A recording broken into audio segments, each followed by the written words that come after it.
혼란하고 어려운 사회적인 분위기 속에서도 하나님의 성전을 사모하며 주 앞에 나오신 여러분들에게 하나님의 은혜와 은총이 충만하기를 주님의 이름으로 축원합니다. 여러분, 교회는 세상의 유일한 소망입니다. 그리고 유일한 비전이 이 교회를 통해서 이루어지게 되는 것입니다. 그 이유는 무엇일까요?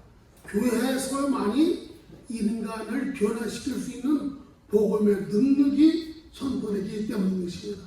사람을 변화시킬 수 있는 가장 위대한 능력은 복음밖에 없어요. 믿어주면 아멘. 이 복음이 선포되는 것이 오늘의 교회라고 하는 것입니다. 바로 이 교회에서는 하나님의 복음다운 복음이 선포될 때 그 복음을 들은 이들로 하여금 영적인 변화, 인격적인 변화, 모든 삶의 변화를 가져오게 되는 줄로 믿습니다. 그러므로 교회는 복음과 위대한 능력을 가지고 영혼을 구원하는 일에 최선을 다하기 위해서 강단에서 말씀을 선포하고 강단 밑에서는 제자 교육을 시키고 여러분들은 나가서 전도해 나갈 때 그리고 세계 선교를 해 나갈 때 이 교회가 주님이 원하시는 세상의 빛과 세상의 소금과 같은 이런 역할을 다하게 될 줄로 믿습니다. 우리 한국 비전교회가 이런 교회가 되기 위해서 주의 종들은 열심히 복음을 강단에서 선포하며 또 양육자들은 가르치고 또 여러분들은 나가서 하나님의 말씀을 전하는 전도자들 되기를 주의 이름으로 축원합니다. 교회가 전도와 선교의 끈을 놓으면 교회의 사명을 끝나는 것입니다. 이것은 다른 말로 예수 믿고 구원받은 성도들이 나가서 전도하지 아니하고 선교하지 아니하면 하나님의 뜻을 이뤄나갈 수 없다고 하는 거예요. 내 평생의 전도와 선교는 나를 구속하신 하나님의 구원의 은혜에 내가 평생 동안 빚을 갚아도 갚을 수 없는 이러한 것이라는 사실을 반드시 기억하면서 사도 바울처럼 우리가 때를 얻든지 못 얻든지 항상 전도하는 일에 힘써 나가는 여러분 되시기를 주님의 이름으로 간절히 축원합니다.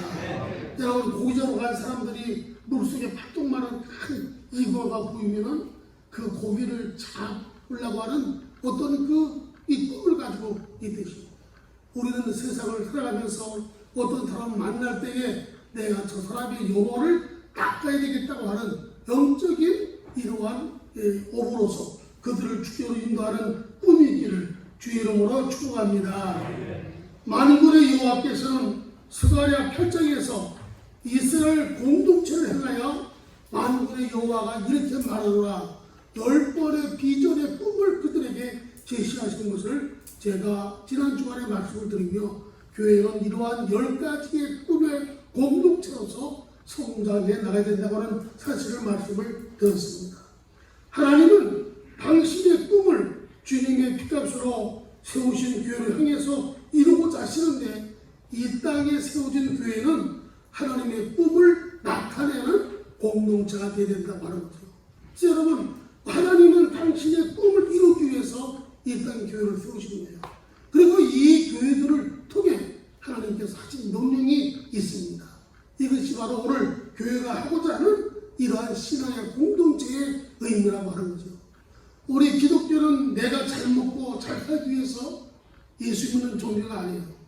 하나님께서 택함받은 백성들로 하여금 당신의 꿈을 이루기 위해서 세운 공동체가 교회입니다. 그래서 여러분, 우리는 주님의 뜻대로 살기 위해서 노력하며 힘써 나갈 때 하나님의 뜻을 우리를 통해서 이뤄나갈 수 있도록 건강의 복도 주시고 물질의 복도 주시고 어떤 세상의 명예와 어떤 권위의 복도 주시는 거예요. 우리가 잘 먹고 잘 있기 위해서 예수를 믿는다고 한다면 일반 종교와 똑같아요. 이러한 그 종교는 아닙니다. 우리 기독교는 내세가 있고 꿈이 있고 뭔가가 세상을 변화시키는 위대한 이러한 모습이 교회와 성도된 여러분들에게 반드시 있게 된다고 하는 사실을 기억하시기를 주의 이름으로 축복합니다. 그래서 스가랴 8장은 신앙의 공동체인 교회에 대한 10가지 꿈을 제시해 주신 말씀이고 스가랴 9장은 여러분이 아무리 읽어 봐도 이게 무슨 말인지 이해가 안 될 겁니다. 나도 이해하기가 힘들고 어려우니까. 저도 한주 동안 이 말씀을 이제 이 스가랴서를 계속 강의해 나가면서 이 말씀을 이해하기 위해서 여러 가지 많은 추석을 보고 나름대로 이 말씀을 정리해서 이 시간에 말씀을 드려보자 합니다. 8장에서 신앙의 공동체 안에 하나님이 10가지 꿈을 제시하시고 그 꿈을 이뤄나가는 과정을 9장에서 이렇게 이루어나갈 것이다 라고 하는 것을 우리에게 보여주고 있는 것이 9장의 말씀인 것입니다. 이 스가랴 9장은 두 가지로 이렇게 분류를 해볼 수 있어요. 1절부터 8절을 보는 말씀 자체는 이 신앙 공동체의 꿈을 이루기 위해서 한 사람인 알렉산더 대왕을 통해 팔레스타인 남부와 북부를 통합시키는 이러한 일에 위대한 일을 하게 될 것이다. 그래서 이 사람으로 하여금 이 자기가 정복한 그 땅에 헬라니즘 문화를 이제 집어넣고 언어를 통일을 시키면서부터 그리스도의 오시기까지 그 길을 준비해 나가는 이런 그 내용이고, 그 다음에 이 9절부터 17절 말씀까지는 메시아가 초림할 것이라고 하는 예언의 말씀입니다. 여러분, 이 말씀은 이미 다 이 땅에 이루어진 사건들이에요. 역사 속에서 여러분 이루어진 사건이라고 하는 사실입니다. 저는 그래서 이 시간에 보는 말씀을 중심으로 해서 팔레스타인 종국에 관한 예언 1차적인 말씀을 여러분들에게 드리고, 다음 주간에는 그리스도 초림에 관한 예언에 대한 말씀을 들어보자 합니다. 좀 듣기가 역사적인 문제이기 때문에 좀 힘들고 어렵다 할지라도 우리 공동체의 삶을 살아가는 사람들은 어떤 공동체든 역사를 부인하면 안 돼요. 우리 대한민국의 역사를 부인하면, 또 역사를 왜곡시키면 대한민국의 권위국이 이념이 무너지게 되는 것입니다. 그렇기 때문에 여러분, 오늘 대한민국에 우리는 어렸을 때부터 대한민국의 역사를 잘 배워왔어요. 그런데 지금은 역사의 이념이 흐려져가고 점점 무너져가는 이런 그 모습을 바라보면서 과연 대한민국이 건국의 이념이 끝까지 존재할 수 있을까 하는 이러한 어떤 의심스러움도 들게 되는 이런 일들이 얼마나 많이 있는지 모릅니다. 여러분, 제가 목격하려면 그런 얘기했습니다. 여러분, 유태인들은 자기 나라의 민족 없이 많은 2000년 동안, 수백 년 동안의 그 디아스포라를 해나갔어요. 그럼에도 불구하고 유대인들이 민족성을 그대로 가지고 자기의 나라의 언어를 유지해 나오면서 왔던 것은 그들의 민족성을 가정에서부터 가르쳤기 때문이라고 하는 것입니다. 여러분, 세상의 종말은 어느 때입니까? 그리스도의 복음이 온 땅에 전파될 때 비로소 세상의 끝이 오리라 그랬어요. 우리 마가복음 16장 15절 있는 말씀 읽겠습니다. 시작. 너희는 온 세상에 다니며 만민에게 복음을 전파하라.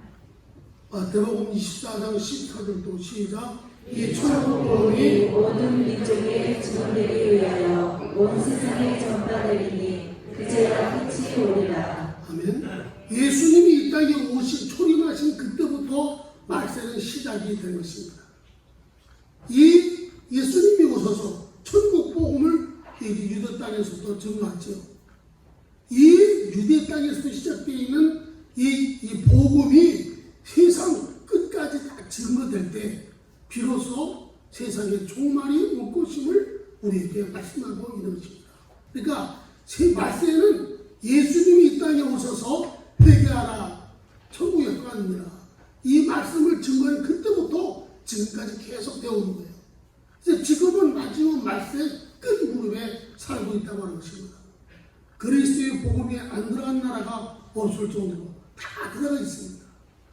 이것은 바로 이 지구상에 태어난 사람들이 예수의 복음을 듣고 택함받은 자들을 구원시키는 이런 그 구원의 역사가 이루어지게 됨을 우리에게 말씀하고 있는 것입니다. 그래서 예수님이 이 땅에 오셔서 3년 동안 복음을 증거하고 제자들에게 이르신 말씀이 너희는 온 천에 다니며 복음을 증거하라. 이것은 오늘 우리에게 하시는 말씀입니다. 이 마가복음 16장 15절에 있는 말씀은 이 말씀을 듣고 이 말씀을 읽는 우리들에게 하시는 말씀입니다. 우리는 온천에 다니지 못하면 갈 수 있는 사람들을 기도로 보내주고 물질로 보내줘서 여러분이 복음을 증거할 수 있는 여러분 되시기를 주님의 이름으로 간절히 축원합니다. 이미 예수님이 이 땅에 오셔서 복음을 증거하시고 그리고 하늘에 올라가셔서 성령을 보내주었습니다. 성령을 보내주실 때 바람 같은 성령이 불같이 역사하셨다. 바람은 모든 것을 옮길 수가 있는 것입니다. 바로 이 바람 같은 성령, 이것은 세계 어디든지 갈 수 있는, 전파될 수 있는 복음의 사역을 위해서 이 땅에 보혜사 성령을 보내주었음을 우리에게 말씀해주고 있는 것입니다. 사랑하는 성령님의 가족 여러분, 우리들도 누군가에 의해서 그리스도의 복음을 듣고 구원받아 하나님의 거룩한 자녀가 된 줄로 믿으면 아멘하십시다. 그러므로 우리들도 때를 얻든지 못 얻든지 나처럼 구원받을 자들을 위해서 나가서 전도해 나가는 그런 삶을 사시기를 주의 이름으로 축원합니다. 한번 더 합시다. 나는 복음의 증인으로 살겠습니다. 네. 우리 그리스도인들은 이런 사명을 가지고 살아가야 돼요. 나는 복음의 증인으로 살겠습니다. 남편 앞에서든 자식 앞에서든 모르는 사람 앞에서든 가족이나 친척 앞에서든 복음의 증인이 되어서 예수의 증인으로 살기를 주의 이름으로 축원합니다. 이 땅에 복음을 증거하기 위해서 세워진 공동체가 바로 오늘의 교회라고 하는 것입니다. 이런 교회는 어떤 건물을 얘기하고 있는 것이 아니에요. 여러분들의 마음의 상태를 의미하고 있습니다. 우리 마태복음 16장 17절 말씀 읽겠습니다. 시작. 시몬 베드로가 대답하여 주는 그리스도시요 하나님의 아들이시니 18절 시작. 또 내가 이르노니 너는 베드로라 내가 이 그리스도의 교회를 세우리니 음부의 역사를 이기지 못하리라. 아멘. 예수께서 제자에게 묻습니다. 너희는 나를 누구라고 하느냐? 이때에 시몬이라고 하는 베드로가 주는 그리스도시요 살아계신 하나님의 아들이심을 내가 믿습니다. 여러분, 예수를 믿는 가장 근본적인 믿음의 교리가 바로 이 말씀입니다. 우리 기독교는 이 베드로의 신앙 고백 후에 세워진 종인 것입니다. 이런 고백을 베드로가 할 때에 예수께서 이러신 말씀이 바요나 시몬아 네가 복이 있도다. 내가 네 반석, 내 고백 위에 내 교회를 세우리니 내 믿음 위에 내 교회를 세우리니 음부의 권세가 이기지 못하리라. 오늘 여러분들이 베드로처럼 주는 그리스도시요 살아계신 하나님의 아들이심을 믿습니다 하는 이런 반석과 같은 믿음을 가진 자들 위해 하나님의 교회가 세워지게 된 줄로 믿습니다. 그래서 사도 바울은 우리의 육체는 하나님의 계신 성전이라고 말씀해주고 있는 거예요. 사랑하시는 여러분, 예루살렘과 유대 땅에서 시작된 그리스도의 복음은 전 세계로 전파되기를 원하고 있습니다. 이런 복음을 들은 자들마다 주는 그리스도가 되시며 하나님의 아들이심을 내가 믿습니다. 이런 고백을 하는 그들의 마음에 하나님은 당신의 교회를 세우시고 성령이 거기에 계셔서 그 마음을 다스리는 당신의 심령 천국을 만들어 가고 계시다고 하는 사실이에요. 이런 모습을 바라보면서 지금도 그리스도의 복음은 바람 같은 성령의 역사를 따라 지금 계속해서 전 세계적으로 말씀을 듣는 사람들의 그 마음의 심령 속에 하나님의 교회가 세워지는 역사가 이루어지게 되는 줄로 믿습니다. 이런 복음은 이스라엘 나라로부터 시작이 되었다고 하는 거죠. 그래서 모든 인류 역사의 중심은 이스라엘 민족이 되어 있어요. 그래서 모든 하나님의 구원은 유대인으로부터 시작이 되었지만 마지막 구원의 완성도 유대인으로부터 끝나는 알파와 오메가가 되시는 것입니다.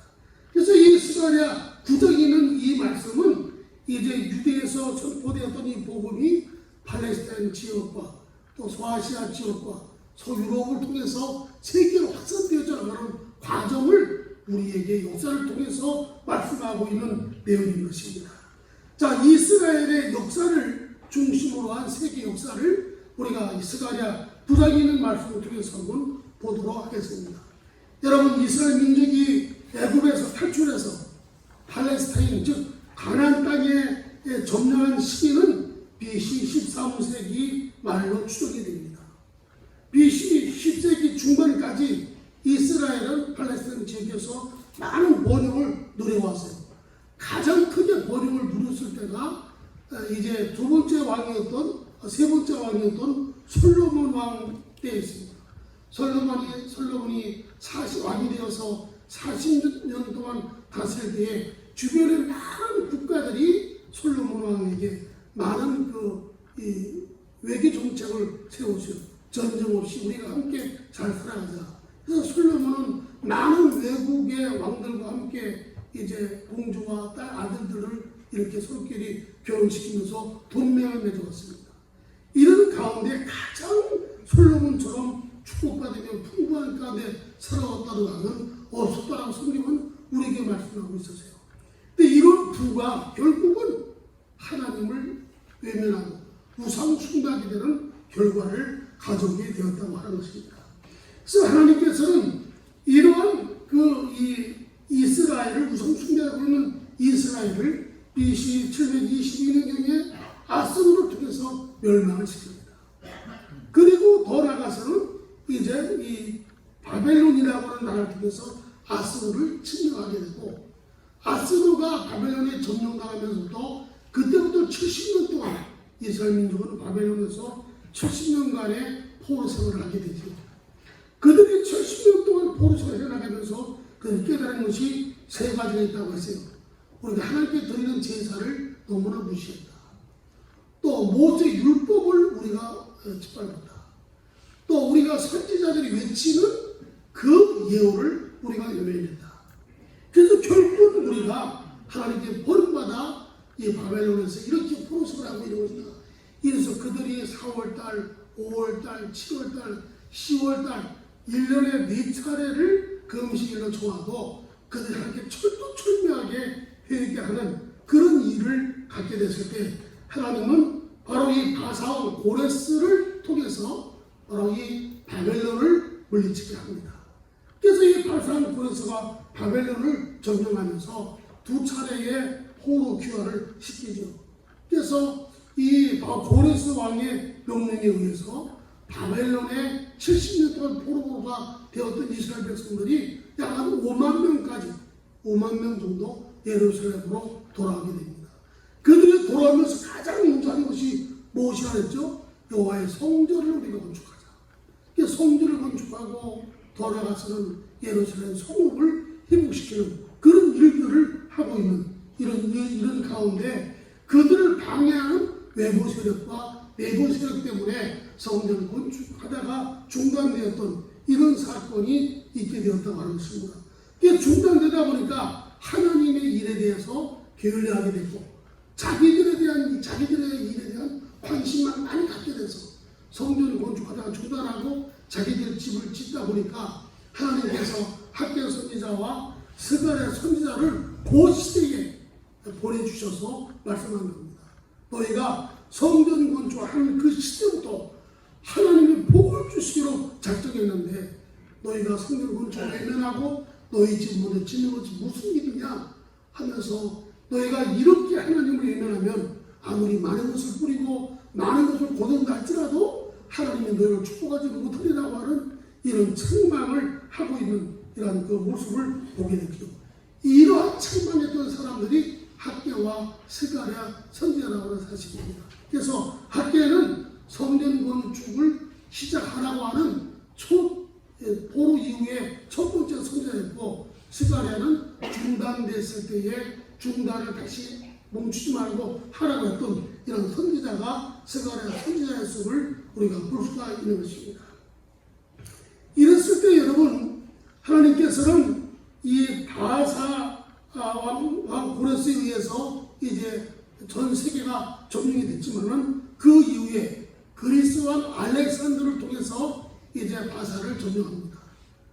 이 그리스 왕 알렉산더는 예수 그리스도가 이 땅에 오셔서 천국 복음을 증거하는 그 일이 전 세계적으로 퍼져나가는데 가장 중추적인 역할을 앞에서 길을 열어놨던 사람이 바로 그리스 왕 알렉산더였습니다.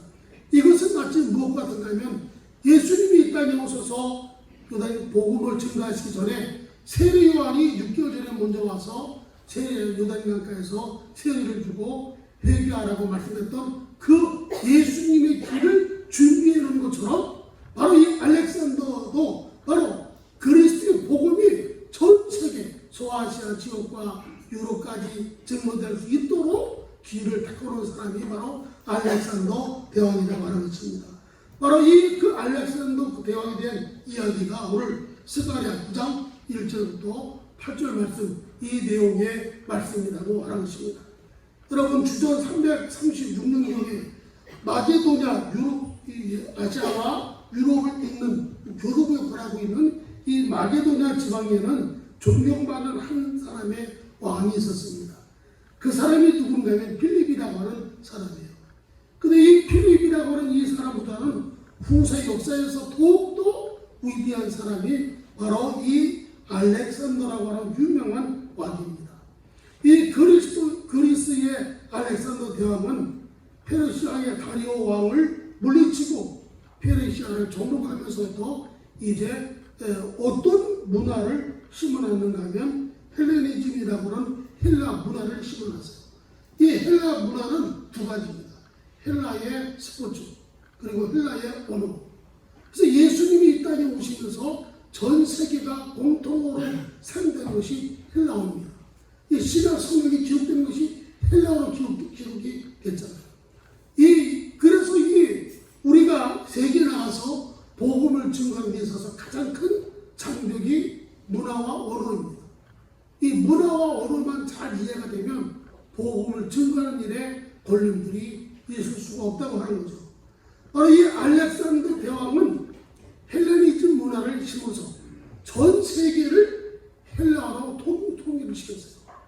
그리고 이 전 세계를 하나로 묶기 위해서 스포츠 문화를 이제 심어놨다고 하는 사실입니다.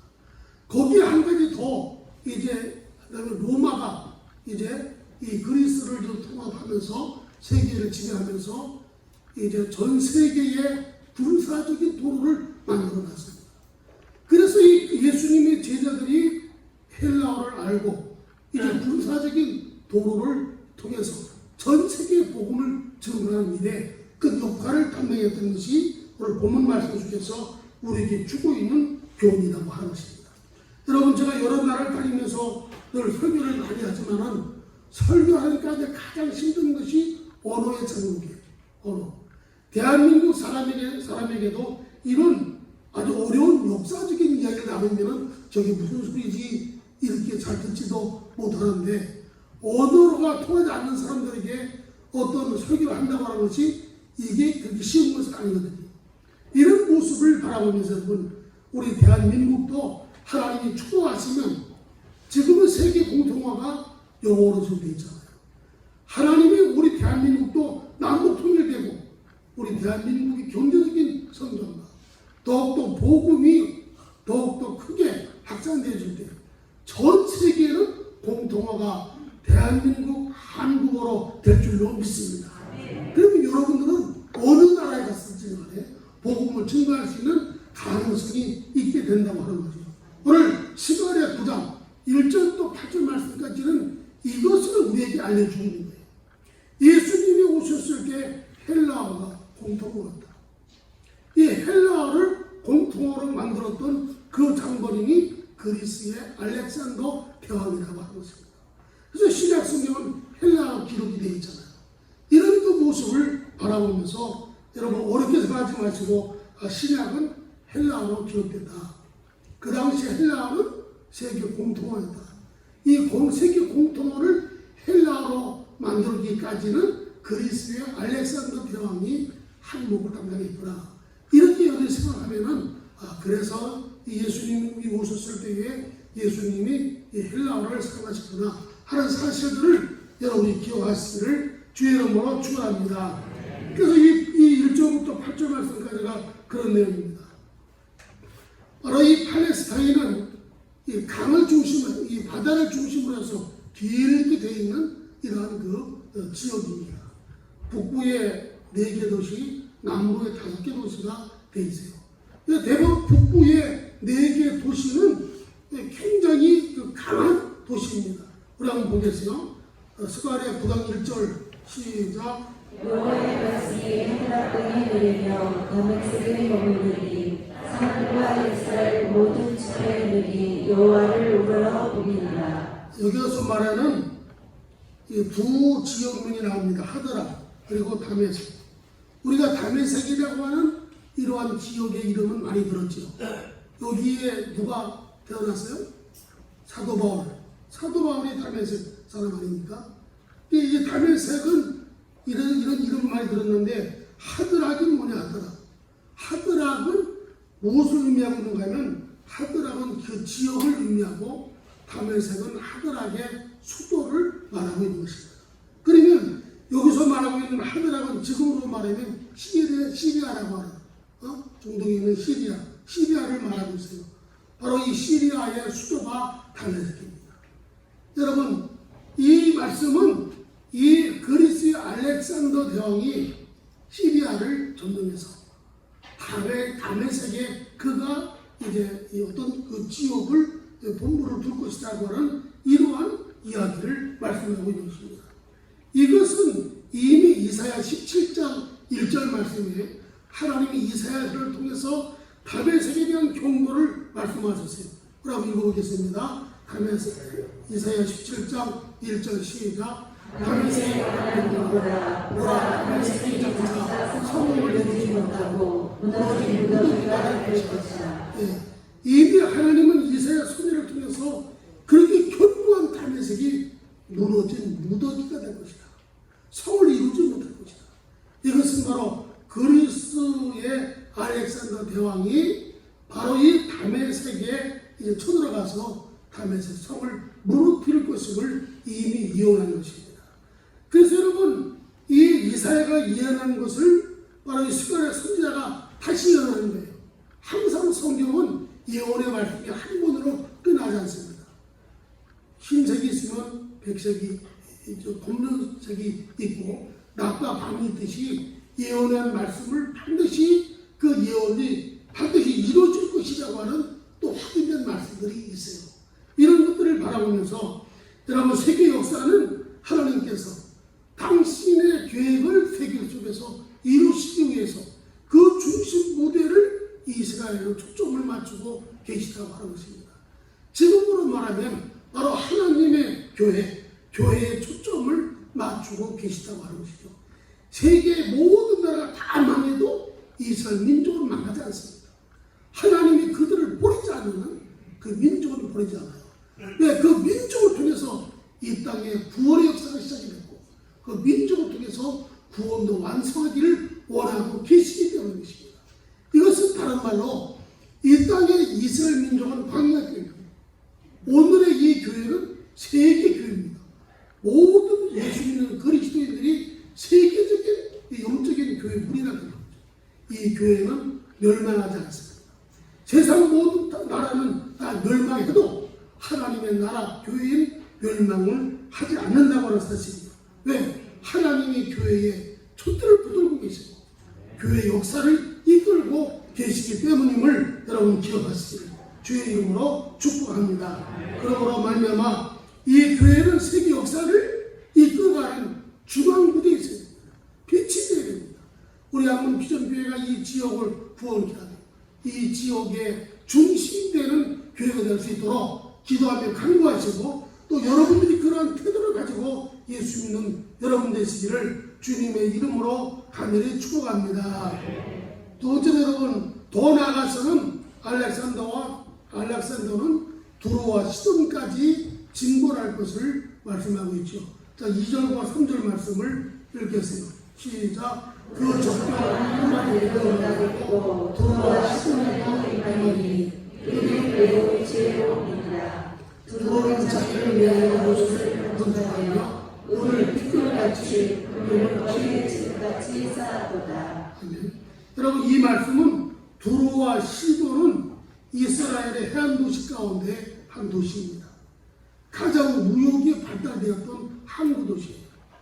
그래서 여기에 많은 세계 무역인들이 와서 여러 가지 물건을 교환하며 또 많은 이런 금들을 풀어놓기 때문에 이 두로와 시돈에는 배들이 많이 출항을 하고 있었습니다.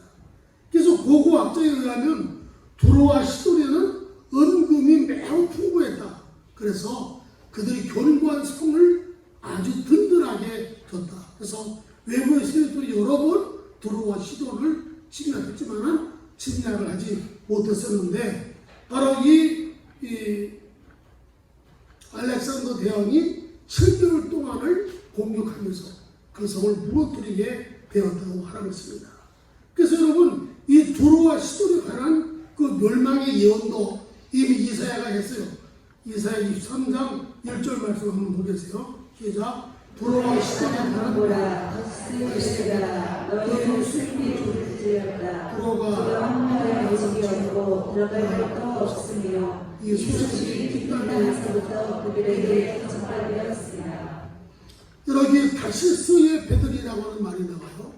우리 이 다시스 배는 어디에서 우리가 익숙해집니까? 요나서에 보면 요나가 니느웨로 가지 않고 다시스로 가는 배를 타죠. 다시스로 가는 그 배를 탄 것은 바로 이 다시스는 두로와 시돈이 있는 그 지역이거든요.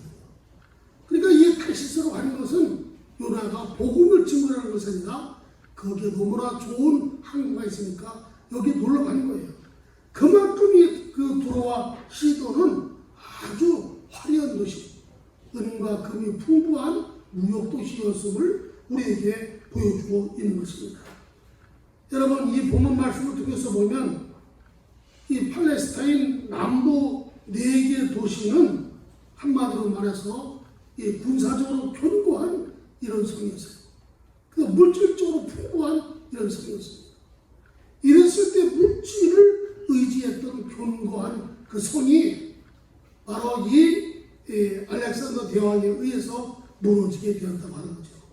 그래서 이 스가랴 9장 5절 말씀을 한번 읽어보겠습니다. 시작.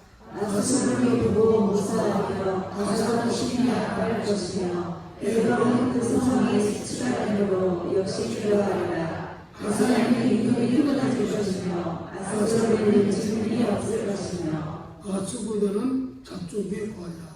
여기 보면 4곳의 중요한 지명이 나옵니다. 아스글론, 가사, 에그론, 아스도. 이것은 바로 이 팔레스타인 남부 해안도시 지명을 의미하고 있는데 대부분 이 남부 해안도시는 굉장히 물질적으로 풍부한 이런 지역들입니다. 물질이 풍부한 사람들은 물질이 우선이 되어서 물질을 의지하고 있는 거예요. 우리 없는 사람들은 하나님이 견고한 성이 돼서 하나님을 의지하지만 물질이 있는 사람은 물질을 의지합니다. 우리가 지금까지 살아오면서 경험해왔던 신앙도 그러잖아요. 우리가 가진 것이 없고 아무것이 없을 때는 오직 하나님 당신밖에 없습니다. 하나님을 의지하면서 얼마나 기도생활 많이 했습니까?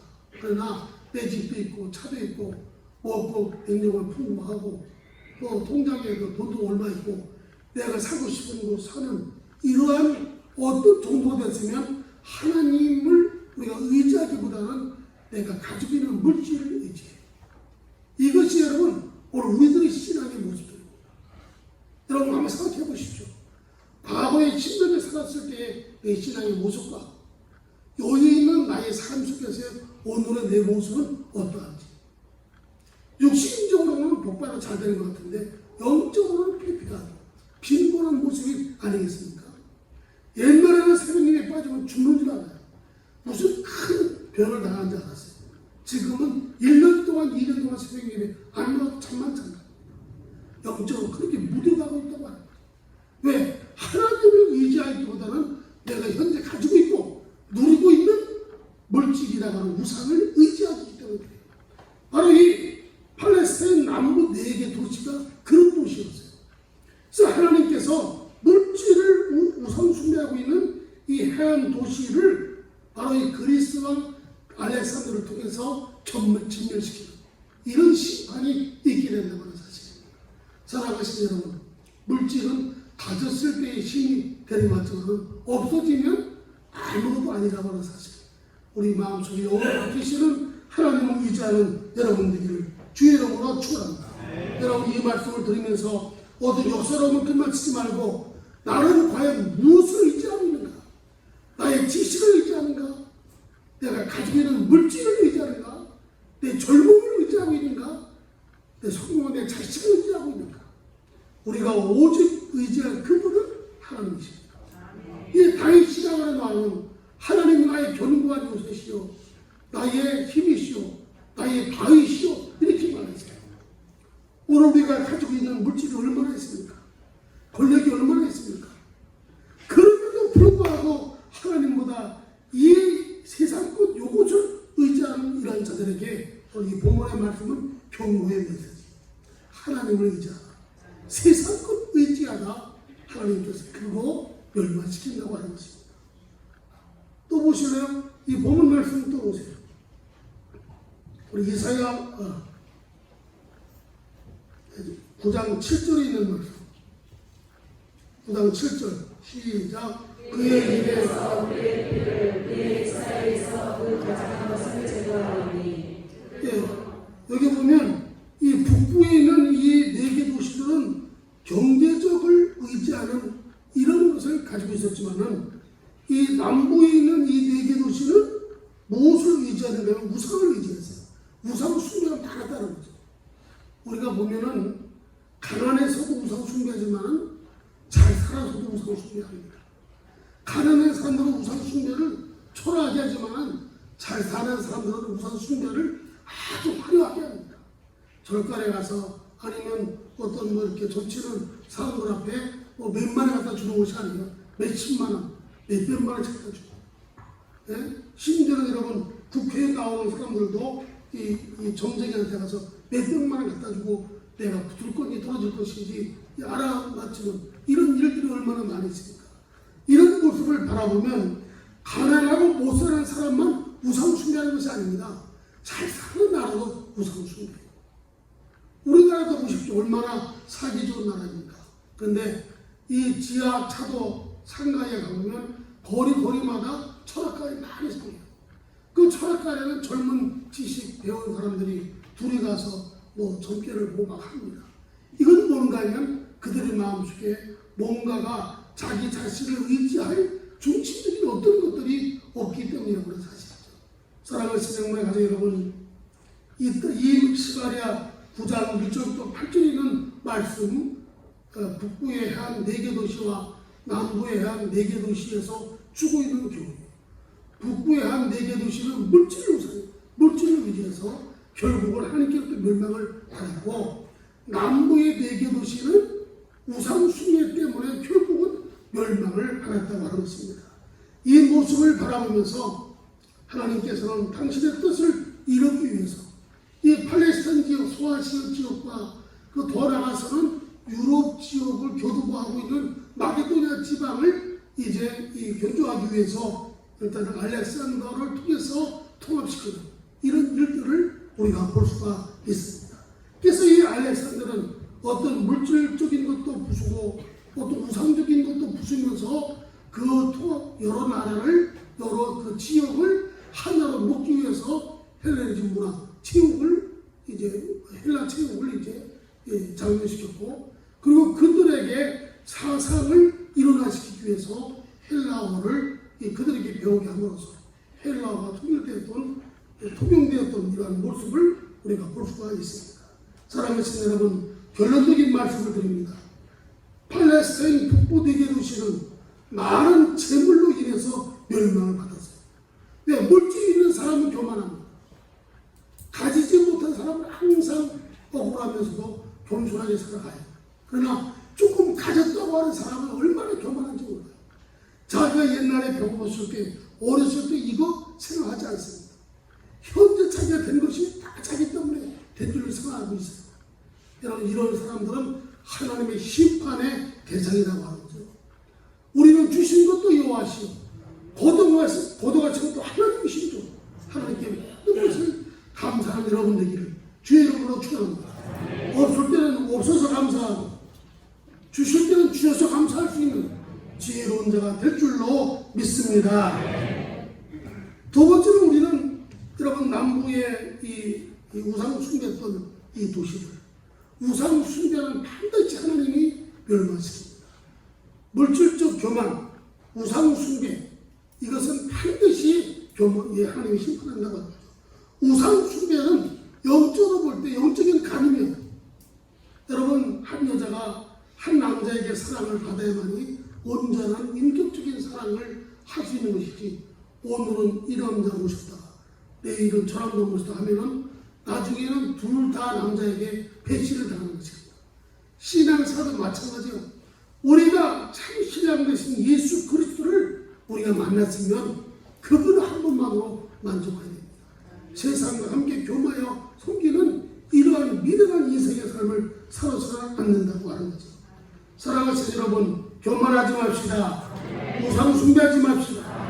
하나님은 교만한 자와 우상 숭배자 반드시 심판한다고 하는 사실을 기억하면서 오늘은 나의 삶의 모습이 내가 이 시간 이 자리에 있기까지 내가 어떻게 왔는가, 과거에 나와 오늘의 내가 이렇게까지 하나님이 나를 어떻게 끌어오셨는가.